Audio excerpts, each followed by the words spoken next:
নীরবে বসে থাকতে পারি না। জাতি আজকে ধ্বংসের দিকে। জাতিকে রক্ষা করতে হবে, দেশকে বাঁচাতে হবে।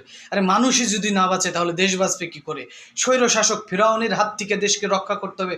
প্রত্যেকটা মানুষকে মনে রাখতে হবে, এই ছাত্রলীগ সন্ত্রাসী বাহিনী, ছাত্রলীগ একটি জঙ্গলি বাহিনী, ছাত্রলীগ হচ্ছে বাংলাদেশের সর্বোচ্চ সন্ত্রাসী বাহিনী। মনে রাখতে হবে, আওয়ামী লীগ হচ্ছে তার দাতা, আওয়ামী লীগ হচ্ছে তার মাথা, আওয়ামী লীগে হচ্ছে একটি সন্ত্রাসী গোষ্ঠীর সৃষ্টি করার মূল কারিগর। এই আওয়ামী লীগের সাথে প্রত্যেকটা মানুষকে আত্মীয় বিচ্ছিন্ন করতে হবে। মনে রাখতে হবে, আপনার সন্তানকে বিয়ে দিচ্ছেন সে আওয়ামী লীগের মেয়ে কিনা, আপনার মেয়েকে বিয়ে দিচ্ছেন সে আওয়ামী লীগের সন্তান কিনা, তার পরিবারের কেউ আওয়ামী লীগ থাকলে সেখানে আত্মীয় করা যাবে না। মনে রাখবেন, আওয়ামী লীগের রক্ত ইহুদিদের দিনেও খারাপ, বিকৃষ্ট, নিকৃষ্ট, বিষাক্ত বিষের মতো এই আওয়ামী লীগের রক্ত। অতএব সেখানে আমাদের